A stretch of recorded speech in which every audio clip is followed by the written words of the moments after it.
Haleluya. Pujilah Tuhan dalam tempat kudusnya. Pujilah Dia dalam cakrawalanya yang kuat. Biarlah segala yang bernafas memuji Tuhan. Haleluya. Mari bersyukur kepada Tuhan. Mari kita memuji-muji namanya. Jangan biarkan situasi sulit, situasi yang tidak nyaman pada saat-saat masa pandemi seperti ini menghalangi dan mengurangi sukacita kita memuji nama Tuhan. Mari bersama-sama kita menikmati Tuhan melalui puji-pujian indah pada malam hari ini. Bersyukurlah kepada Tuhan, bawalah pujian baginya. Pujilah Tuhan karena Dia Raja segala raja.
Tuhanlah kekuatanku, Mazmur dan keselamatanku, Dia penolongku,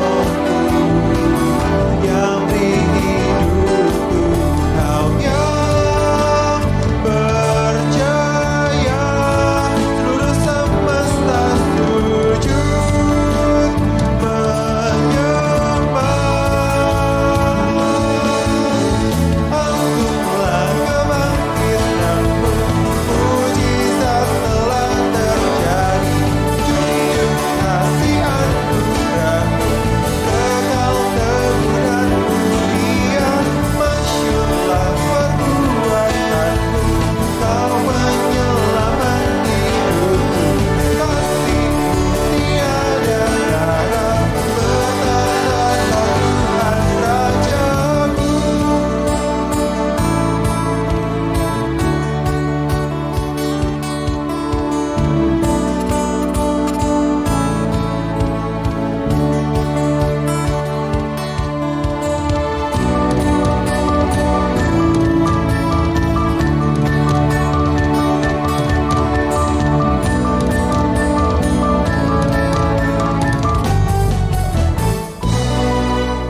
Ketika hati kita gelisah dan ketika hati kita gundah gulana karena pelanggaran dan dosa kita, marilah kita datang kepada Tuhan.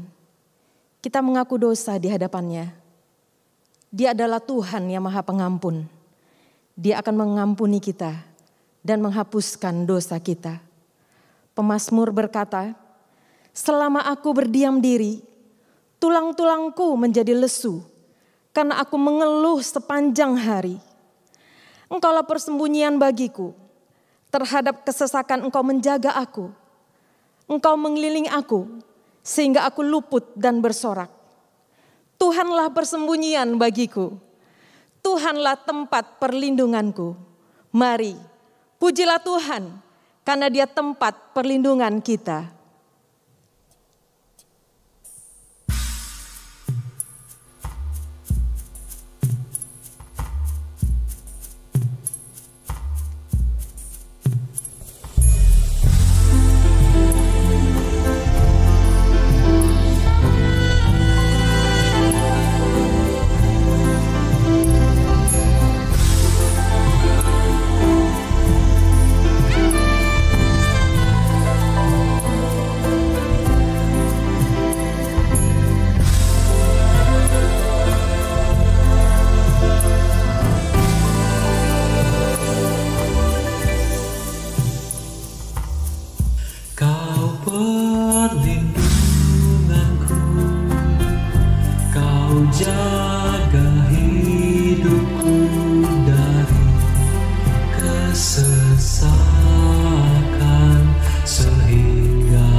bersoraklah.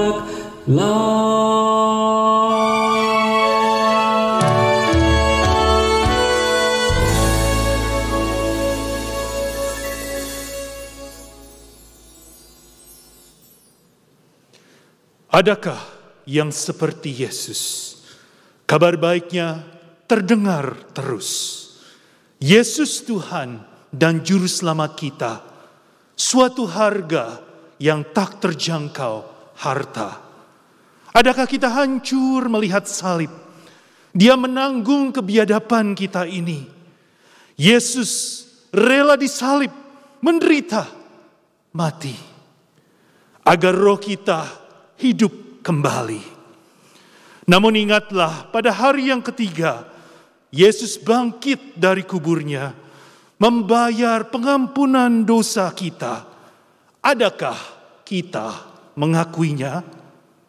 Pujilah Tuhan yang mengutus anaknya Yesus bagi kita.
Saya akan membacakan syair sebuah lagu yang begitu indah, yang diambil dari lagu And Can It Be. Terkadang atau bahkan seringkali kita tidak memperhatikan syair sebuah lagu, sehingga kita kehilangan makna dari lagu tersebut. Pujian berikut ini memiliki syair yang begitu indah, menceritakan tentang betapa besarnya kasih Allah bagi setiap kita manusia yang berdosa, yang tak terpikirkan oleh akal, terjadi di dalam anugerahnya. Demikian syair di dalamnya. Oh, mungkinkah aku akan dapat anugerah pengampunannya? Dia disiksa sebab dosaku, bagiku ia disalibkan. Kasih ajaib, kasih yang ajaib, Tuhan mati gantikanku.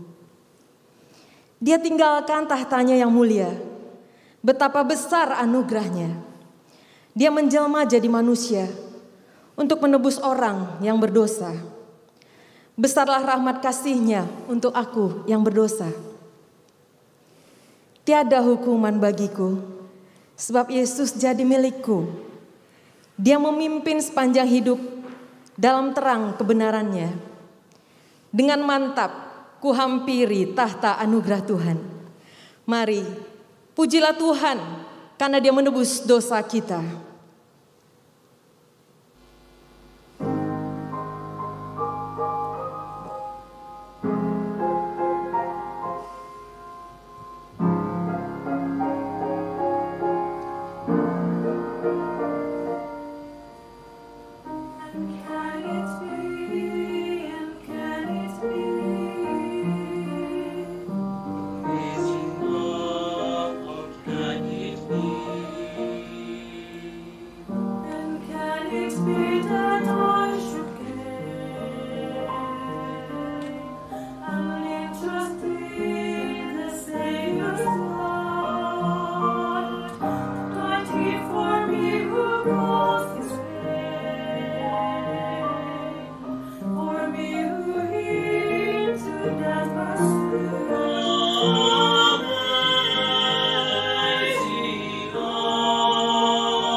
Di dalam hidup kita tidaklah selalu sekuat dan setangguh yang kita pikirkan.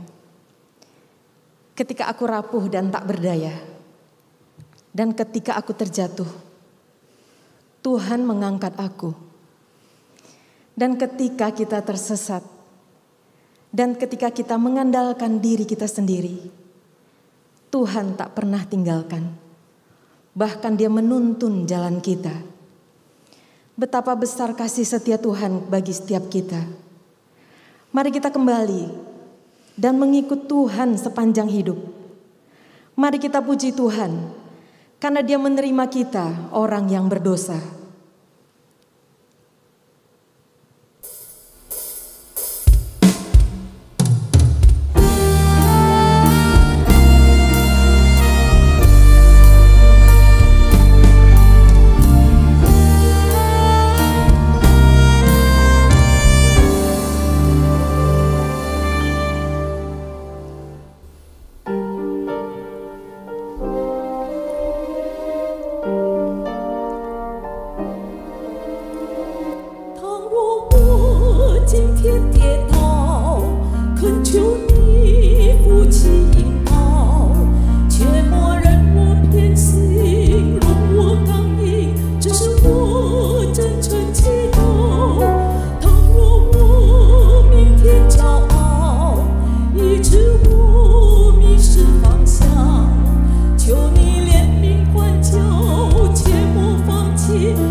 Segala lutut kan bertelut dan lidah kan mengaku Yesus adalah Tuhan.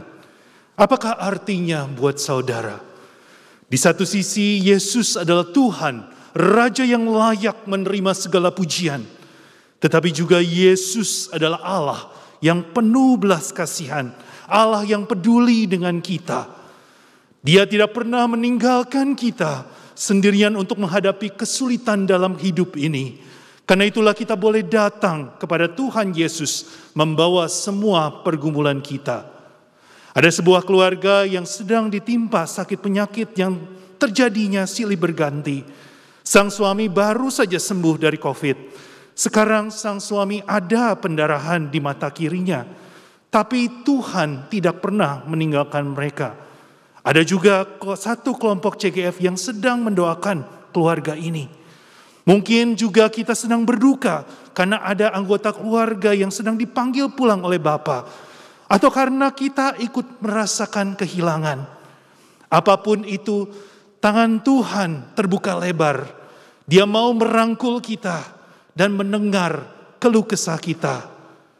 Saudara, sambil mendengarkan lagu yang berikut, silakan tuliskan di kolom chat, ada pergumulan apa yang ingin didoakan oleh saudara-saudari seiman. Kalaupun saudara tidak mau membagikan pergumulan saat ini, silakan juga ambil waktu untuk berdoa kepada Tuhan sambil mendengarkan lagu ini dan memuji Tuhan karena Dia mau mendengar doa kita.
Bapak Ibu jemaat sekalian, marilah sebelum kita masuk dalam perenungan firman Tuhan kita pada hari ini, marilah kita berdoa terlebih dahulu.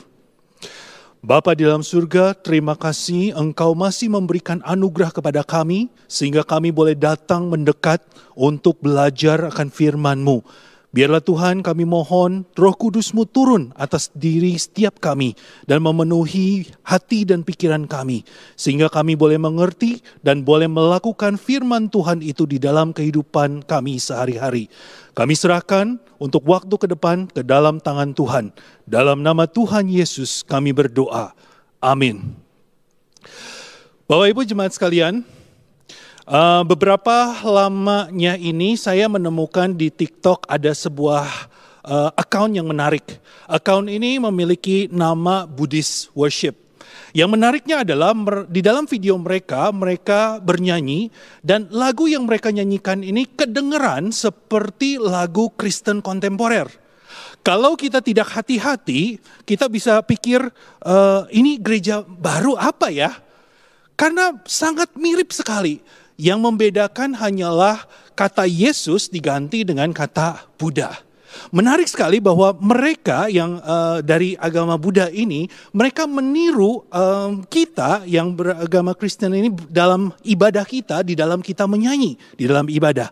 Mereka sadar bahwa nyanyian, bahwa lagu itu memiliki sebuah daya tarik yang luar biasa yang untuk memperkenalkan ajaran mereka. Nah, kalau kita sendiri, kita sudah sadar cukup lama. Kita memiliki warisan di dalam kita memasukkan nyanyian itu di dalam ibadah kita. Warisan kita ini dibuat menjadi baku semenjak dari zaman Raja Daud. Jadi sudah cukup lama sekali. Dan kita juga dapat melihat bagaimana pentingnya nyanyian di dalam ibadah kita. Nah, kalau kita membaca KPPK, ya Kidung Puji-Pujian kita, buku kita, kalau kita membaca bagian prakata, di kalimat pertamanya kita akan membaca begini. Ada dua kitab yang penting ada dua kitab yang penting dalam agama Kristen, yaitu Alkitab dan kitab puji-pujian, dalam tanda kurung nyanyian. Kita memiliki warisan yang begitu luar biasa, begitu berharga. Tetapi sayangnya banyak sekali orang Kristen yang tidak menyadari akan warisan yang berharga ini. Coba saja kita lihat di dalam ibadah kita sendiri. Ketika nyanyian jemaat itu sedang dinyanyikan, mestinya dinyanyikan, kalau kita melihat, memperhatikan, ada aja beberapa jemaat yang tidak ikut bernyanyi ketika lagu sedang dimainkan. Nah, apalagi di dalam masa pandemi ini membuat kita semakin sulit untuk bernyanyi, bukan? Kita harus diam di rumah, kita tidak boleh datang ke gereja. Nah, permisi tanya, berapa banyak dari kita yang masih bernyanyi ketika kita sedang mengikuti live streaming ibadah? Nah, Bapak Ibu, hari ini kita akan kembali diingatkan kenapa dan bagaimana pentingnya nyanyian Kristen itu. Mari kita membuka ayat Alkitab kita, mari kita membuka Efesus 5 ayat 19. Efesus 5 ayat 19. Saya akan bacakan buat kita semua. Dan berkata-katalah seorang kepada yang lain dalam mazmur, kidung puji-pujian dan nyanyian rohani. Bernyanyi dan bersoraklah bagi Tuhan dengan segenap hati. Di dalam ayat ini kita melihat kalau Paulus menunjukkan kepada kita kenapa kita sebagai orang Kristen itu bernyanyi. Dan bagaimana seharusnya kita bernyanyi secara bersama-sama. Nah, pertama kita akan melihat kenapa orang Kristen itu bernyanyi. Saudara, orang Kristen bernyanyi itu adalah akibat atau hasil dari apa yang Paulus tuliskan di ayat yang sebelumnya.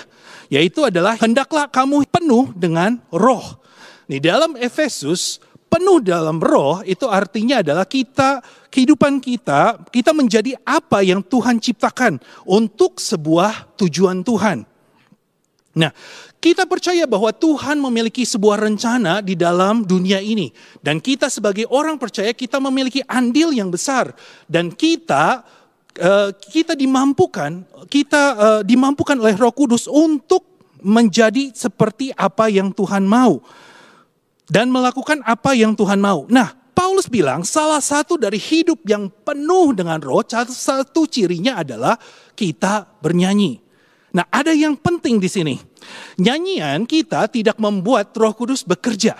Ya, tapi sebaliknya, karena Roh Kudus bekerja, kita bernyanyi. Dengan kata lain, kita bernyanyi karena dipimpin oleh Roh Kudus. Nah, kita bernyanyi adalah sebuah respon kita terhadap karya yang Tuhan sudah lakukan dalam kehidupan kita. Itulah kenapa orang Kristen bernyanyi. Nah, sekarang bagaimana kita bernyanyi? Nah, kalau kita lihat nih di ayat yang 19, ada yang menarik di situ. Paulus tidak menggunakan kata bernyanyilah langsung, tetapi kalau kita membaca dan berkata-katalah, Paulus menggunakan kata berkata-katalah. Nah, Paulus di dalam bagian ini dia sebenarnya sedang menghubungkan idenya di suratnya yang dia tulis sebelumnya. Kalau kita membaca tentang berkata-kata di dalam surat Efesus 4 ayat 25, kita akan menemukan kalau Paulus memerintahkan bahwa kita sebagai orang percaya ketika kita berkumpul, kita tidak boleh berdusta, tapi kita harus berkata-kata dalam kebenaran. Lalu juga kalau kita membaca di ayat yang ke-29 sampai 30, Paulus juga menyebutkan bahwa kita sebagai orang percaya kita harus berkata dengan perkataan yang baik, yang membangun jemaat. Nah, artinya saudara-saudara, ketika kita bernyanyi, kita tuh sedang berkata-kata satu dengan yang lain. Dengan kita bernyanyi, kita sedang membangun jemaat, kita sedang mendorong satu dengan yang lain.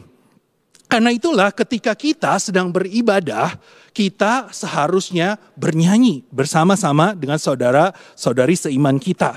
Lalu apa yang kita katakan atau apa yang kita nyanyikan? Paulus bilang kita bernyanyi dengan mazmur, dengan kidung puji-pujian atau yang kita kenal dengan hymn, dan juga nyanyian rohani.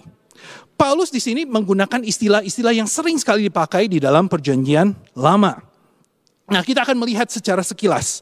Mazmur kita tahu itu adalah berupa kumpulan dari lirik lagu yang dipakai oleh bangsa Israel. Dan kita tahu di dalam Mazmur ini biasanya diiringi oleh instrumen alat petik seperti harpa. Dan ada banyak sekali tema dan ada banyak sekali emosi yang ditunjukkan oleh penulis Mazmur di dalam kitab Mazmur ini. Lalu kalau kita lihat kidung pujian atau hymn ini kalau kita membaca di dalam sejarah gereja mula-mula atau di dalam waktu-waktu bapak-bapak gereja, kita akan menemukan ada ajaran palsu yang sedang berkembang di dalam gereja saat itu. Nah, menarik lagi adalah ajaran-ajaran palsu, ajaran sesat ini disebarkan melalui hymn. Nah, kita juga bersyukur bahwa bapak-bapak gereja diberikan hikmat oleh Tuhan agar mereka memutuskan untuk mengcounter ajaran palsu, ajaran sesat ini juga dengan hymn. Dari sini kita melihat betapa pentingnya kata-kata di dalam pujian kita, di dalam nyanyian kita. Karena kata-kata itu berisi sebuah pesan dan berisi sebuah pengajaran. Kalau kita mendapatkan pengajaran yang salah, maka kita juga akan memiliki teologi yang salah. Karena itu kata-kata penting. Apa yang kita nyanyikan, kata-katanya itu menjadi sangat penting. Lalu kalau kita melihat nih nyanyian rohani, ini bukan bicara mengenai style musik tertentu. Ya, tetapi Paulus maksudkan di sini adalah lagu yang terinspirasi dari Roh Kudus. Lagu-lagu yang terinspirasi dari karya Allah, karya keselamatan Allah yang sudah Dia lakukan di dalam kehidupan kita masing-masing. Dan lagu ini, sebuah lagu nyanyian spiritual ini adalah lagu yang berbicara tentang Allah yang benar dan mengajar kepada kita untuk mencintai ke Allah dan kebenaran itu.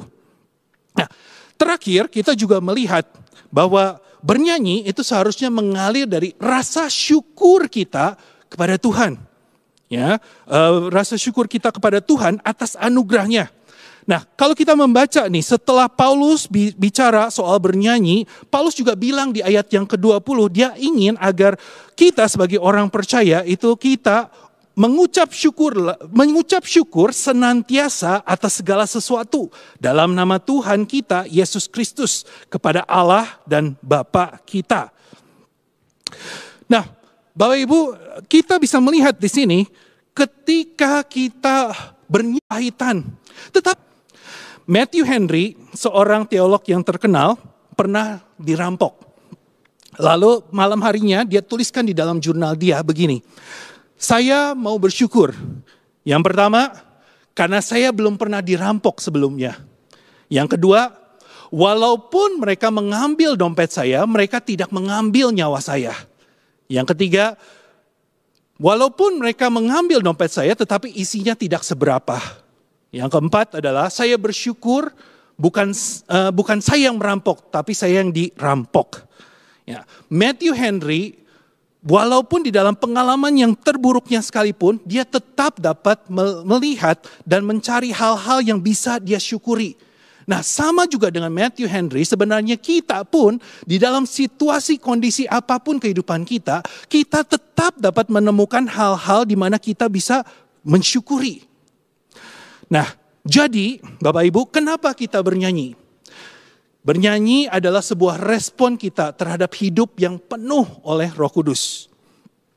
Nah, bagaimana caranya kita bernyanyi? Itu ada ketika kita bernyanyi, kita sebenarnya sedang berbicara satu dengan yang lain. Kita sedang saling mendorong, saling menguatkan di dalam anugerah. Lalu juga kita melihat bahwa dengan bernyanyi kita sedang mengucap syukur kepada Tuhan atas anugerahnya yang besar. Karena itu, sudahkah kita bernyanyi hari ini? Bapak Ibu, sudahkah kita bernyanyi dengan mazmur, dengan him, dengan nyanyian rohani? Sudahkah kita membangun jemaat Tuhan dengan berkata-kata? Sudahkah kita membangun, mendorong, menyemangati orang-orang di sekitar kita melalui pujian kita? Marilah kita bernyanyi. Marilah kita memuji Tuhan seumur hidup kita. Mulai dari sekarang sampai selama-lamanya. Tuhan memberkati kita semua. Mari kita berdoa. Bapa, terima kasih untuk firman-Mu yang mengingatkan kami bahwa kami memiliki warisan yang luar biasa, bahwa kami juga diingatkan bahwa kami bernyanyi sebagai respon kami atas hidup yang sudah Engkau tebus, yang sudah Engkau selamatkan, dan hidup yang sudah dipenuhi oleh Roh Kudus. Kami juga bernyanyi karena kami ingin berkata-kata, kami ingin mendorong, kami ingin menyemangati saudara-saudari lain, yang lain melalui nyanyian kami. Tolonglah kami Tuhan, biarlah kami di dalam kehidupan kami bernyanyi. Dan kami memuji Tuhan mulai dari sekarang sampai selama-lamanya. Dalam nama Tuhan Yesus kami berdoa. Amin.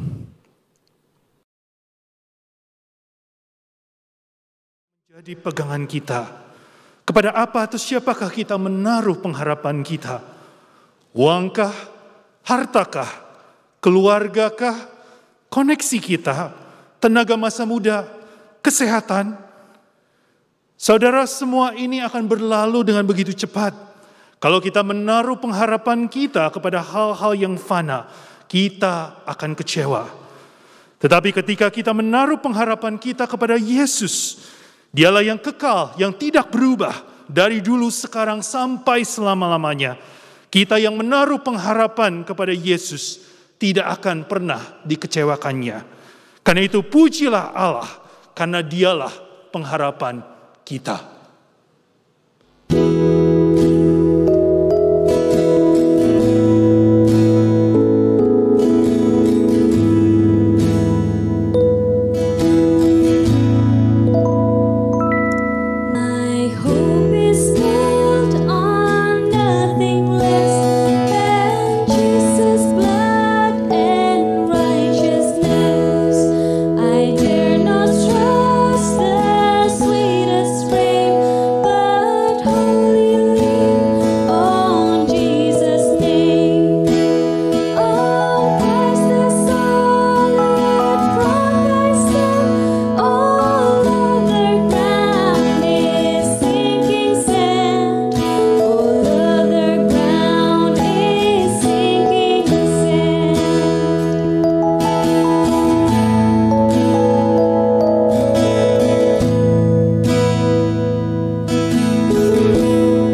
akhir acara kita malam hari ini, saya mau mengundang Bapak dan Ibu semuanya untuk bangkit berdiri. Baik ada bersama-sama dengan kami di tempat ini maupun yang ada di rumah. Mari kita memuji Tuhan, karena Dia adalah Raja segala Raja. Mari kita memuji Tuhan, karena Dia Juru Selamat yang ajaib. Bersama ribuan lidah bernyanyi memuji Tuhanku, dan bersama ribuan lidah memuji Raja yang mulia. Selama aku hidup, aku mau memuji Tuhan Allahku.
Berilah pujian tertinggi kita kepada Allah. Doksologi.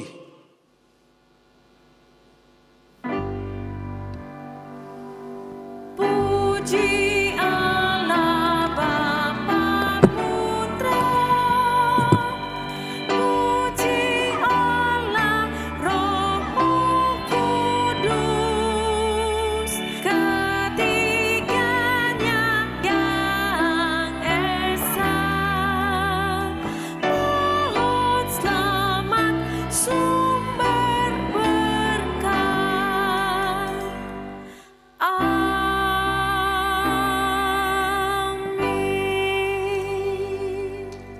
Jemaat yang Tuhan kasihi, mari kita bangkit berdiri, kita arahkan hati kita kepada Bapa di surga, Tuhan yang akan membuka tingkap-tingkap di langit dan melimpahkan berkat pertolongannya ke dalam hidup kita.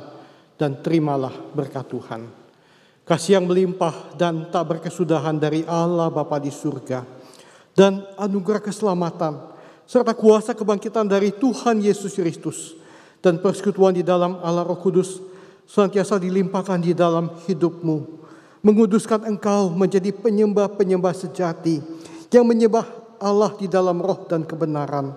Tuhan akan selalu memberkati dan menguduskan hidupmu dari sekarang sampai selama-lamanya. Amin.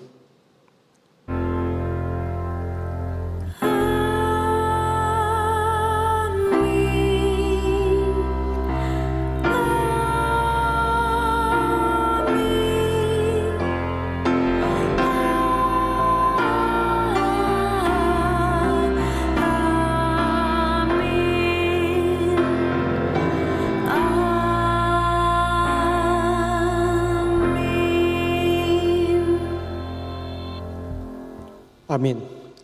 Tuhan memberkati.